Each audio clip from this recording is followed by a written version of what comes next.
What's up, Giovanni? How you doing? I'm good. Appreciate you having me on here.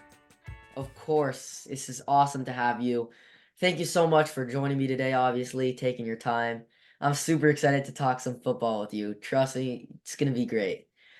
So tell me, Giovanni, just how are you enjoying the city in general of Detroit? Like how's that going and your new life as a football player? Yeah, it's been great. Detroit's an amazing city. I mean, the city's buzzing with how well the team's doing right now. Yeah, I believe we got the best fans around, in the NFL. Fans out here are pretty crazy. I mean, game days, home games out here are unlike anything else I've ever seen. But yeah, so far Detroit's been great. People out here are really nice. So that's one thing that really has took me apart. It's how nice people are out here. But other than that, yeah, I'm loving the city. It's growing on me. So yeah, I love to be. I love it out here. 100%. Lions fans are amazing. I Uh, live in Toronto. So all of my friends, we all go for different types of teams. It's amazing because like we don't have a set team. So I have a friend who's a Lions fan and he knows everything about every player on the Lions. And when I told him you were coming on, he's like, "Oh my God, I need to tell you a question to ask him." And he wanted me to ask you about the culture of the team and how a lot of teams don't have winning type of cultures. Like it's hard to win there because just the vibe in the room and the culture and everything that's going on. So he wanted me to ask you about the Lions culture and how you feel like it is. yeah, the Lions culture. It's pretty. It's all set from Dan Campbell, pretty much, and I'm pretty sure your buddy or yourself has seen how Dan Campbell is on social media. Just a huge and enthusiastic guy with a lot of energy, and that's how he wants to coach us, and that's the culture he wants to bring into us and instill within us. And just to put it short and simple, the culture he's instilled in Detroit and with the Lions is just old school football, and that's just hard nosed football. We just like go to work and just hit whoever we are playing in the mouth, and that's the type of brand of football we play down here in Detroit. So yeah. Is Coach Campbell like intimidating or is he like loving? Is he like hard nosed or is he nice and I would say he's all above. It really depends on the type of mood he is. You can't really tell what type of mood he is honestly every day. One moment he has this intimidating look that you just don't want to approach him, and then one day he comes out onto the field and he's all giggly and all laughing and all full of jokes. So with him, it all depends on what type of mood he is, and I don't know what influences his mood, but with him, you never know what type of Dan Campbell you'll get. But overall, he's just a great guy, man. Just a guy that loves the sport of football, but most importantly, he loves the guys on the team. So he's a really big focus on the players and taking care of them before going out there and winning games because he knows winning games goes through, players. So he cares about us a lot. So it's nice to have a coach like that. seems like my dad not knowing what type of mood he's in can go either way. Yeah, no, seriously. Like sometimes when I see him, like I don't know, when he comes to approach me, I don't know if it's going to be one of those, intimidating talks or one of those funny conversations, or if he's just coming around to just tell me have a good day. Like I seriously can't tell, what type of conversation is going to happen with him. So yeah, it's just funny. Anyway, so I want to talk about you for a moment. You played college football for the UBC Thunderbirds, where you set a record and actually became the first ever Thunderbird to be selected in the NFL draft. How incredible is that for you to hear, and how hard was that journey? Yeah, it's definitely, it's huge, to be the first Thunderbird to be drafted in the NFL. It's something I carry, proudly because, yeah, UBC and the Thunderbirds, athletics back there at UBC meant a lot to me, and most importantly, the coaching staff there. I wouldn't have been here without their time of taking their time out of their day, to develop me. Especially our head coach down there, Coach Blake Neal. I have a huge relationship with him, basically a father-son relationship. So, shout out to him. And my offensive line coach that was there, who sadly passed away just so recently, Coach Dan Durazio. He's a legendary coach up north, and it's surprisingly, many coaches out here in the NFL know about him too. So, without those two, I wouldn't be here. And yeah, I definitely enjoyed my time at UBC, and I'm definitely proud to say that I attended it. A university in Canada, and I was a Canadian that got drafted too. So I definitely took the harder route, but it was definitely a route that I'll never regret taking. So Yeah, when you joined UBC actually, like were you aware of this that no Thunderbird has ever been drafted? Was this something you knew about and were you concerned at all about it? yeah, like I knew no one at UBC has never been drafted, but there's one guy from UBC who was there before I was, Dakota Shepley. He got signed by the Dallas Cowboys.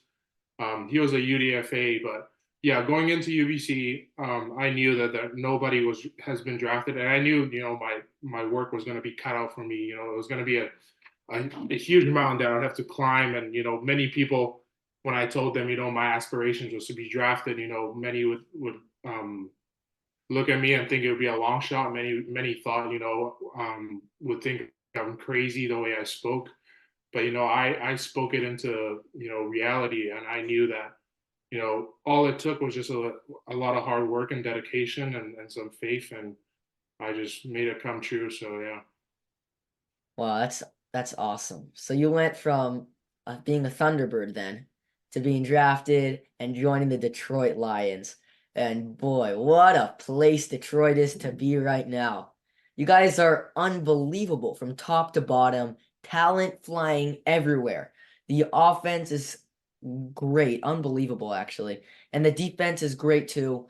But obviously you guys just lost a huge, huge piece on defense in Aiden Hutchinson. Just how incredible is Hutch and how are you gonna overcome this huge, massive blow? Yeah, Hutch he's unbelievable. To be honest, if he wasn't injured, if he didn't face that devastating injury, I believe he was on pace to winning Defensive Player of the Year. I think up to the Dallas game, I think he was averaging about 2 sacks a game, and if he kept doing that towards the end of the regular season, I think he would have held the season record holder for most sacks in a season or something like that. But we all knew that if he stayed healthy throughout the season, he was winning that no matter what. And he's an unbelievable player. I remember during training camp, my first like welcome to the NFL moment, I guess, was Dan Campbell called me out. He called me out on a one-on-one rep to face Aiden Hutchinson, and yeah, we went against each other, and yeah, it was not pretty at all on my side. Yeah, he hit me with a nasty inside spin move. I'd say that's like his signature move, and he's gotten many tackles to with it. And yeah, he got me clean with it. And ever since that day, I go up against him every day in practice. And yeah, he's by far the best defensive end I've ever faced in my career. And yeah, it's devastating to lose a guy like that, but I know he's gonna come back 10 times stronger. And this is gonna be just even more motivation to him to come back even better. So I'm excited to see him get back, but I know he's gonna be in good hands. So yeah. During practice, do you guys like chirp each other like I got you that time or whatever and like try and keep track and that type of stuff? Oh yeah, during training camp we get at it. Like we'll go, and not even just training camp, but even OTAs. That's We'll, great. we'll we go at it, and it's just all the that's just the way we are here in Detroit. We just to get better. Iron sharpens iron, so we get after it a little bit during those times. So yeah. That's that's awesome. So moving to your offense, where I want to focus on the offensive line. Just geez, there's so much talent, like I said before. The inside is beautiful. Frank Ragnow, Kevin Zeitler, so many more. The outside, you have you, Panay Sewell, Taylor Decker, and as well, also even more depth as well. Just specifically on Decker, though. He's a proven vet. He's been doing it for so many years. Do you try and gain as much as you can from him each day? Try and learn day in and day out from him? Yeah, no, 100%. Decker is one of the best in the business, and obviously, he's the longest tenured Lion for a reason. You know, he's been the guy on the squad for the longest. So he's seen everything that's happened in Detroit. He's been through the worst, you know, and he's been through, you know, the great times, which is happening right now. And you know, yeah, he's given me a lot of advice, you know, just on a lot of advice on being on the field, you know, technique wise, and you know what to use on certain different players. And it's great, you know, because I just try and pick his brain as much as I can and just basically be a sponge and soak up all that knowledge. But you know, it's not just Decker, you know, basically like that whole room. It's so veteran, our whole room. You know, you got guys like Panay, and yeah, Panay's been in the league. I think this is his fourth year, so you know he's pretty much a vet at this point. He's one of the greatest tackles in the NFL right now. And then you got Kevin Zeitler, who's this is year 13 for him, which is rare to hear from an NFL lineman say that they've been in the league for that many years. So it's all that whole collective group. They all give me advice, and it's just great to just sit back and go to work with them and see them tell me what I need to focus on and what I need to do to be better at. So yeah, it's just great overall. Yeah, that must be so much better for you being able to learn from so many vets. A lot of rookies don't get that when they come in the league, being able to pick up from other guys. So that's great. So Yeah, for sure. obviously in the run game, the blocking is just different. The run blocking is different.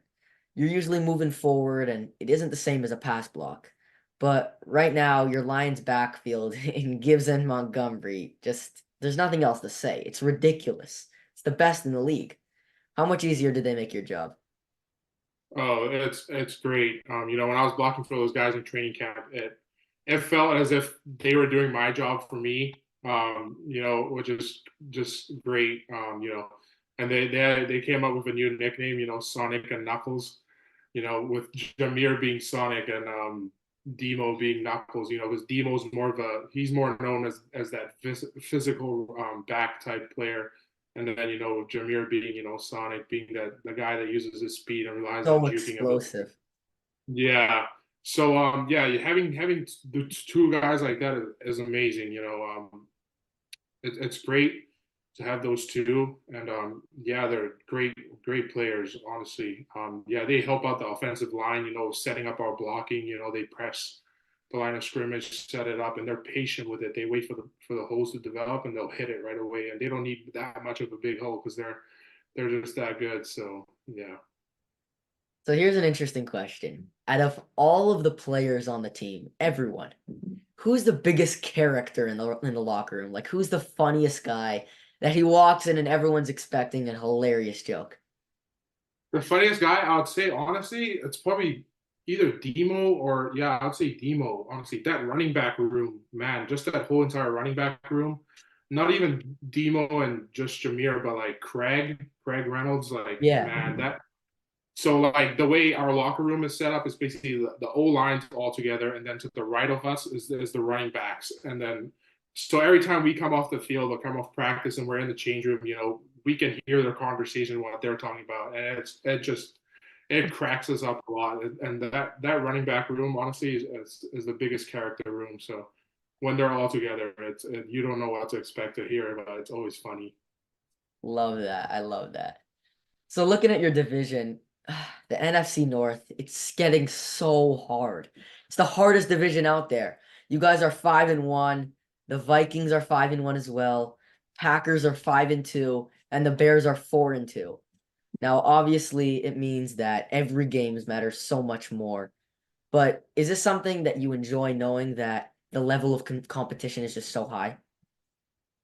Yeah, 100%. You know, I think, you know, NFC North, basically, I think it's the best division in the NFL as of now.